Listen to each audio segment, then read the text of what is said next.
Are required minimum distributions added to adjusted gross income? Jeff, I'm sorry, I've been bombarding the whole Oh, show no, here. no, it's fine.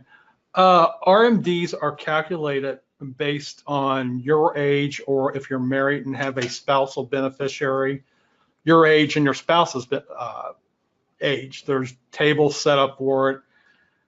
The way these tables work is they're expecting you to die. That's Yeah. what they're doing. They're saying, here's how long you're going to last. It ends up being like, what, in the beginning it's 3 or 4% or something. Yeah, and it goes up to, next thing you know, you're at 8 or 10%. Mhm. But the way these tables are set up is if the amount in your retirement doesn't change and you're only taking distributions, you're going to get the same amount every year. However, if you're taking a distribution and then the next year your account's worth more, your RMD is going to be a little higher. Yep. They Usually are. not substantially more, but. And how about, are they added to your adjusted gross income? Yes, they are taxable as retirement income. This stinks, right? Because then isn't that going to make you pay more on your Social Security? Yes, it will. Oh, that sucks. So what, you didn't get a deduction for your Social Security, and then you were smart enough to put money aside, and now you're going to end up getting hit with more taxes.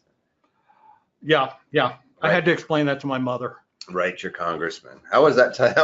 How was that explaining that to your mom? I threatened to fire her.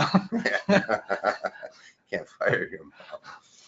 That's just mean. I told her she might need to get another accountant. No, Yeah, but no, that does happen. If you have unexpected income, whether it's the RMDs, and typically it's not a lot. If it's $100,000 account balance, you're only going to see a distribution of $3,000 to $4,000. Mm-hmm. But RMDs. Here's the thing: it's required minimum distribution. So something to understand about RMDs. Yeah, that's a good point. Is that once you're 70 and a half, you can take the money out. If you need it, you can take more. And if you're in let's say you had a year where you just had a cruddy year, or a bunch of losses or something, now it's time to take your RMD. The other thing you do with RMDs or anything like an IRA or 401k, when you're taking out those required minimum distributions, is you can contribute that to charity directly without having to recognize it as income first. It's literally just wash. So you don't have to worry about the 60%, right? You don't have to worry about 60%. Right. So you can just give your RMD directly to your charity and boom, now you're not forcing your Social Security to be more taxable. Correct. That one's free, folks. I just gave you that one. So stuff you didn't. Oh, one other thing about the RMDs is if you do take a larger distribution in a year, that does not reduce your RMDs in future years.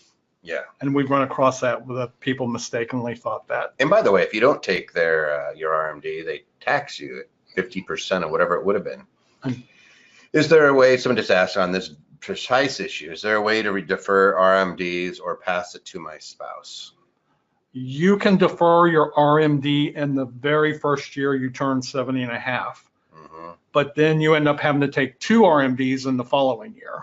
Yeah, and then if you pass and it goes to your spouse, then they're taking it out. Then they usually continue on whatever the RMD payout was. All right, what is an RMD? All right, so let's say somebody's asking what is an RMD. It's a required minimum distribution from a deferred retirement account.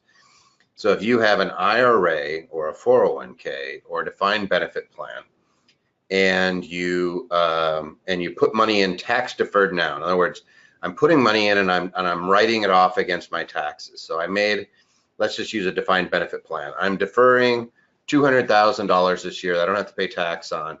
I'm going to eventually have to recognize that $200,000, but I'm doing it over a long period of time. And I have to start taking it when I hit 70 and a half. So that first year is going to be around 3 or 4%. Right. So if I have put 200,000 in and it grows at a reasonable rate of interest, whatever, and I end up with 220 in there, I'm going to end up taking probably $8,800 and so that's how it works. If we got a lot of RMD stuff now, all of a sudden I tell you guys what it is and I get 50 questions. All right. So where's RMD? Is there a deferral? What is okay? Do you have to get RMD from an annuity? No. You're basically looking at the beginning of the year, you're looking at the value of your account, your age, and you run that calculation. Can you describe getting an RMD from an inherited IRA? Oh boy. Those have completely different rules. If it's a spousal IRA, you usually continue whatever the spouse was doing. They can inherit it. Right. So an inherited, so you're going to fall into two categories: spousal IRA or another inherited. Right. When it's your spouse, it's yours or the decedent's life expectancy.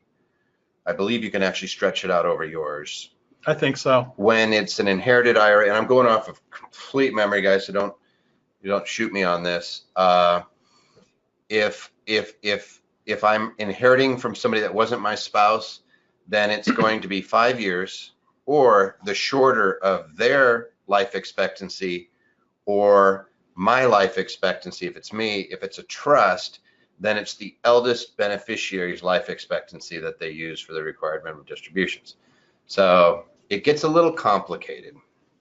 Then somebody says, I thought you didn't have to take an RMD from a Roth IRA. Do you want to handle that? Well, Roth IRA is not a deferred retirement plan. We never got a deduction going in. And that's what deferred means. You're deferring income. You're not paying tax on it when you put the money in. Mm-hmm. So that's correct. The Roth IRA is not subject to RMDs. All right. See? All right. So we're useful for something.